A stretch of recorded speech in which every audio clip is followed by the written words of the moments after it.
What's going on, you guys? It's your girl, Ahriel Nari. So today's video is about grieving. I just feel like a lot of people have been experiencing death around them, and death is not an easy thing to deal with. I don't know if you caught my last video. If not, I do feel some type of way and you need to fix that expeditiously. But anyways, for those of you who did not watch my last video, my dad passed away at the beginning of the year. And so I just wanted to share my experiences and tips with dealing with grief, because I feel like that will help, if not everybody, it'll at least help one person out there. If you have any tips on how you dealt with your grief process, please feel free to share them in the comments below. So I'm just gonna hop right in. Oh, disclaimer, I am not a therapist. This is not any sort of professional advice. I'm just a sad girl living in a sad world. My number one tip when dealing with the death of a loved one is to always, always, always acknowledge your feelings. I feel like we as a society have this nasty habit of just like putting a band-aid on everything and trying to act like everything is okay when it's not. Do not run away from your feelings, okay? Ignoring your feelings does not make them magically go away. I'm gonna say that again for somebody who needs to hear it. Ignoring your feelings does not make them go away. If anything, ignoring your feelings just makes them worse. It'll just keep gnawing and gnawing at you until you finally do acknowledge them. Now, if I could just share my own personal story. So my dad passed in January, right? So here it was like end of February, March. I'm just trying to push through because, you know, being sad isn't fun. So I would just try to like push it through, be like, I'm okay, I'm good.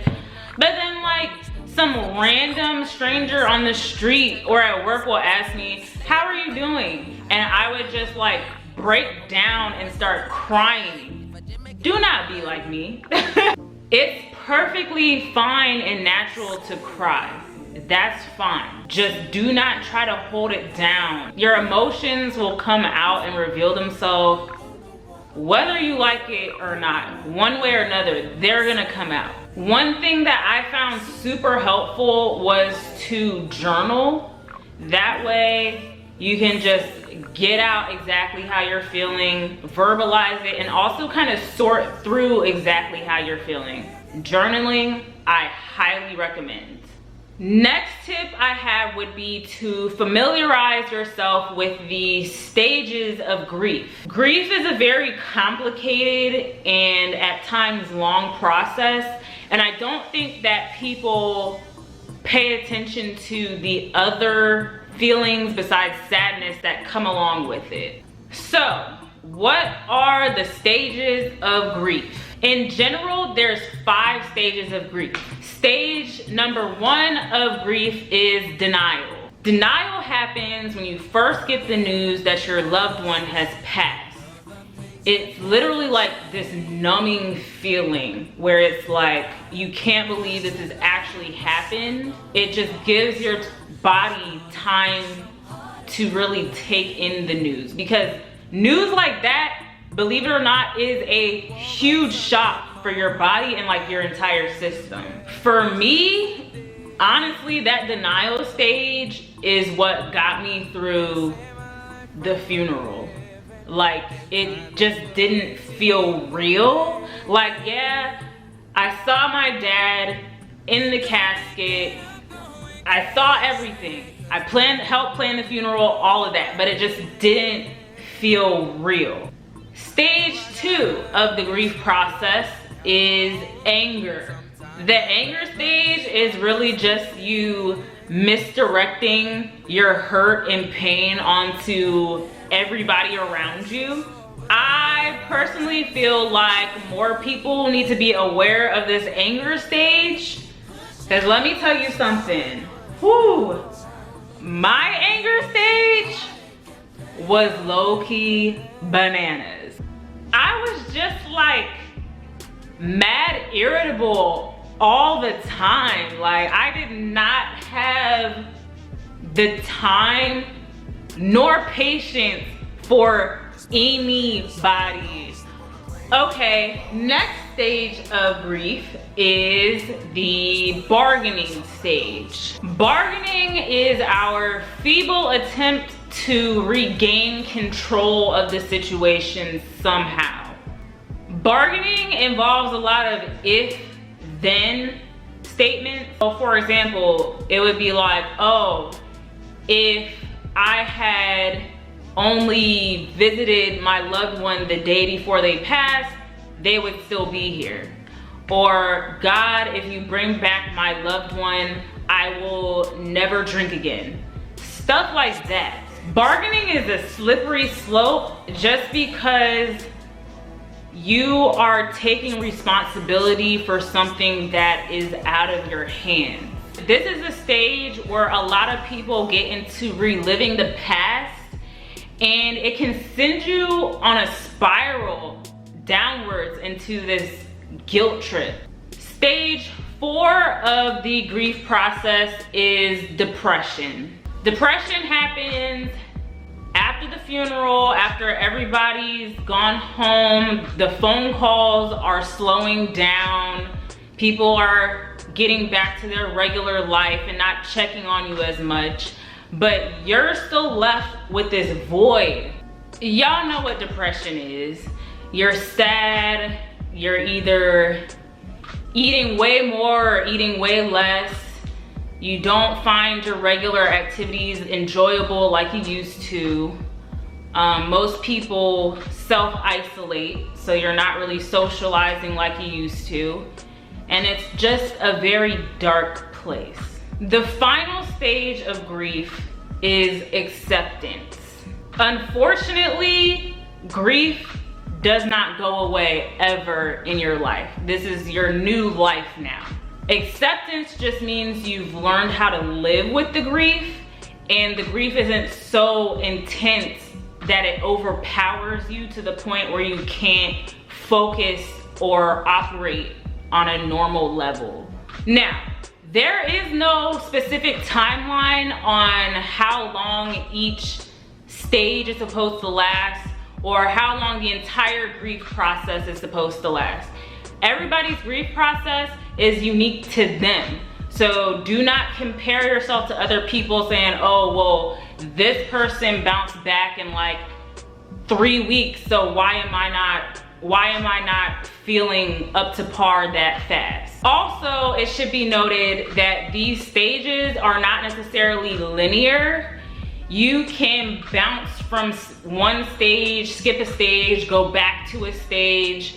There is no like set protocol for these stages. My next tip for dealing with grief would be to find a support system. To me, one of the worst parts of grieving is that feeling of loneliness. You feel like, one, nobody knows what you're going through, and two, nobody cares what you're going through. Now, that may not be necessarily true, but that's just how you feel. So I think it's very important that you find people who truly care about you and your well-being, who will listen to you and just kind of be there for you in general. I also highly suggest going to therapy or joining a grief group so you can be around other people who understand where you're coming from and just be in an environment that is uplifting and supportive. Now, if you're anything like me, your natural instinct is going to be to become very reclusive and to just kind of shut everybody out. But do not do that. That's the worst thing you can do. You need human contact. My next tip for dealing with grief is to be gentle and take care of yourself physically. Baby, when that depression hits, existing can just like be a task. Make sure you're still eating, you know. I know when things get tough, it can be easy to kind of just forget to eat. I would suggest eating at scheduled times so you don't forget. Get as much rest as you can. I know for me, in those first few months after my dad passed, it was very hard for me to sleep through the night just because I'd be tossing and turning. So just do what you can to rest when you can. Exercising is another thing that helps. I find that just like getting out, going for a walk or a run can just kind of clear my mind and release some stress that I've been feeling.